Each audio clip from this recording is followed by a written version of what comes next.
Hi, this is Katja and Roberto from Paris, and we present you the latest developments in our tool for visualization, annotation, and analysis of histological data, MicroDraw. Histological data provides information on the fine structure of the brain and has been collected for more than a century for an incredible number of species. This is just one example, the Brain Museum from the University of Michigan, which provides data for more than 50 species. There are several similar collections, in particular the Stefan collection, which is at the base for a large part of our current knowledge of mammalian neuroanatomical diversity.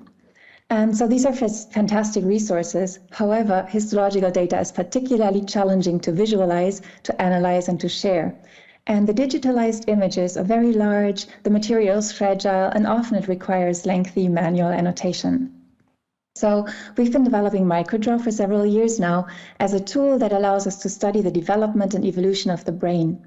MicroDraw provides a simple web interface to visualize and annotate the data accessible through the web, and it provides basic project management tools to enable researchers to create distributed teams working collaboratively on the same material. And with its RESTful API, it allows us to query the database programmatically, enabling us the integration with complex data analysis workflows. And in this tutorial, we'll first recap some of the core functionalities of MicroDraw and then show new functionality, which had been an important request from the community, the ability to superpose different data sets, such as different data modalities or atlases. And so in the first part, I will quickly show that we used MicroDraw to analyze the evolution of the cerebellum across 56 mammalian species. And the Brain Museum website allows us to inspect different slices. However, it's difficult to do anything more sophisticated. And using MicroDraw, we've been able to use this data for distributed collaboration. And here I will just quickly mention some aspects of this project to keep the focus on MicroDraw, but you can read more details in our Fresh from the Press eLife paper.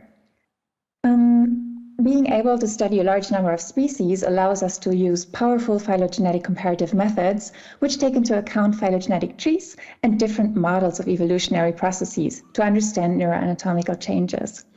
And so we segmented the mid-cerebellum slice in each species using MicroDraw in a collaborative approach across teams from the USA, UK, Germany, and France. And we delineated the pile surface of the cerebella around all the folia, including, for example, the big brain, as you can see here in this example.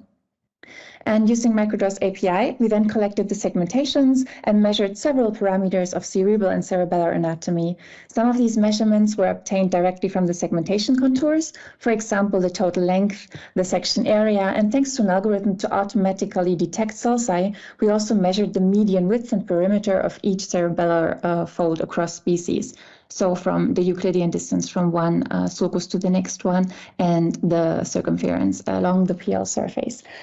And we can also combine the vectorial annotations with the imaging data, and that allows us to measure, for example, the median thickness of the molecular layer of the cerebellum, where we start from the section contour and sample the gray values toward the inside and use the peak in the gray level intensity to change to detect changes and to detect the boundary. And so here you can see our profile lines, and then we average and take the median across all those to avoid outliers. And this also allowed us to study openly available data and confirm the strong correlation between brain size and body size, and also the size of the cerebellum. It also allowed us to describe the diversity of a second group of variables that was much more stable and suggest possible ways, here like the thickness, the folio width, and the folio perimeters, and suggest possible ways in which this group of diverse phenotypes and stable phenotypes may have evolved during the last 150 million years. In the Brain Museum, for some specimens, we have different stainings available, for example, myelin stain in addition to the Nissl stain. And until now, MicroDraw allowed us to segment regions and annotate them based on common ontologies in a collaborative way. However, the ability to visualize different data modalities concurrently or superpose data in atlases was missing. And this is what we're going to present now. The first use case of this multi-layer ability is different stainings for the same brain. So we can easily compare different modalities acquired for the same individual. And here you see the Brain Museum project with all the specimens, and where we have, for example, for the mandrill, the same cell staining available, and also the myelin staining. The resolution is not super perfect, but it's already so much better than anything we can acquire with MRI data. And you can see that we annotated the data with the usual functionalities of MicroDraw, and now we can go and to the myelin stain, and there we can also annotate, of course, separately. We have different anatomic information available, so we take this layer, we take the source of this layer and add it to the Nissl staining using the new layering tool in MicroDraw. Click, and you add a layer, we name it myelin stain. We add the source of the layer and we just add it. Now you can see they don't show up perfectly aligned, but that's no problem because the tool gives you an intuitive possibility to align the data by translations and even simple rotations. And oops, wrong direction, so you just go the other way. It's super intuitive and fast.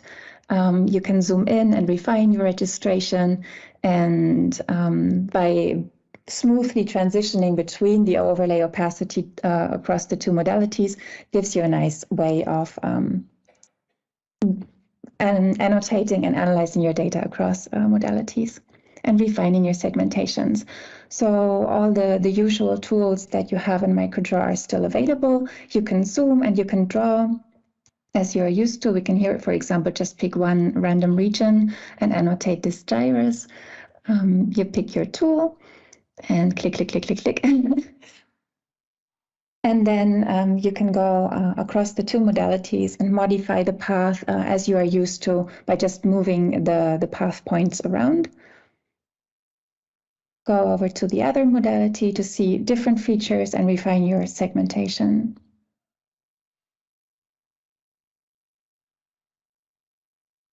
Voila.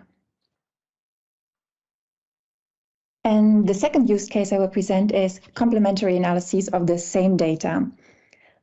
So recently in the lab, we developed a setup to acquire PLI data, so polarized light imaging data, which you also know from the Markus Axer lab, and use it for studying brain development of the ferret. And here you can see the retardance map of the polarized light imaging data. We can zoom in and we can see the structure of the fiber architecture. And analyzing this data, we also obtain the orientation maps. We can go through the slices and take another, the processed imaging data, the colored orientation map, find the source, and overlay it onto our retardance map. Just add another layer, orientation map. We just need to get rid of the browser default weird characters, and you see this data is perfectly aligned because it's the same brain and just a different processing step, and you can smoothly transition between the two, zoom in and gain intuitively more information.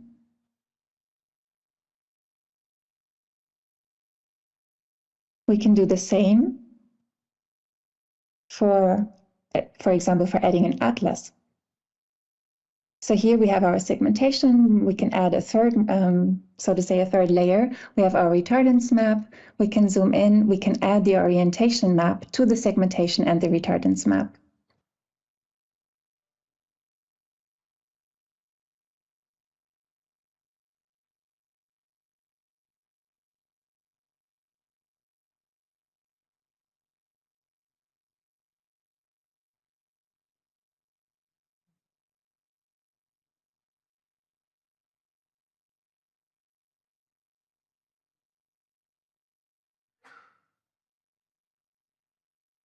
And then all the other tools are available as usual. You can refine your segmentation based on these two modalities overlaid now, and you can add other segmentations.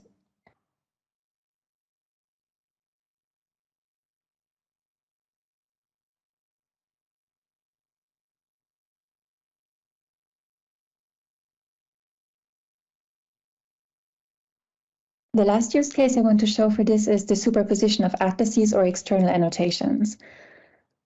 For the ferret, for example, there's an adult ferret atlas available, the Rutger-Schuler atlas, which we can add to our own data, which is a ferret at the developmental postnatal day 30. So it's not yet adult, so they don't perfectly match.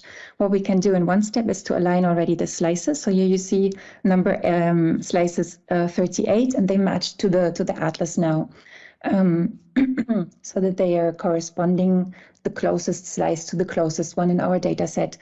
And now we can zoom and use the atlas as a first point to start our annotations, use the MicroDraw tools to do the vectorial annotations, which we can then later also query with our API.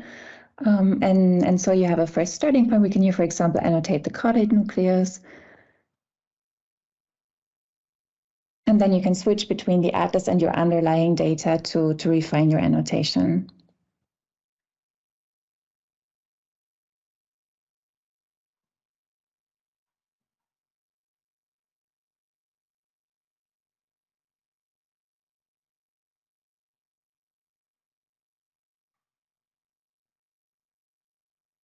To see the cell staining on the atlas and your retardance map in this case. And just to show again, you can also, since it's so easy to embed MicroDraw into your own tools, you can just, here's an example, we overlay 3 MicroDraw viewers with the data from Erica and Claude that they showed already yesterday, where they annotated the insula based on the beautifully registered data of their myelin and nissel stain macaque in the MicroDraw composer. And with that, I would like to conclude. MicroDraw is a generic tool for analyzing high-resolution data, and being a web app, it enables easy distribution, easily distributed collaboration, and its API provides an interface for more complex computational neuroanatomy analyses. Facilitating access to data, it opens the possibility for sophisticated phylogenetic analyses, and the new layer tool aims at further simplifying the combination of data sources and data modalities. And with that, I would like to thank everybody involved in developing MicroDraw, producing the data, and what I showed today. Thank you very much, especially Roberto Toro, Nicolas Tro in our lab that develops MicroDraw with us, Vaibhav, who's involved in the ferret development, and also PJ, Claude, and Erica, of course, for their collaboration. Thank you very much.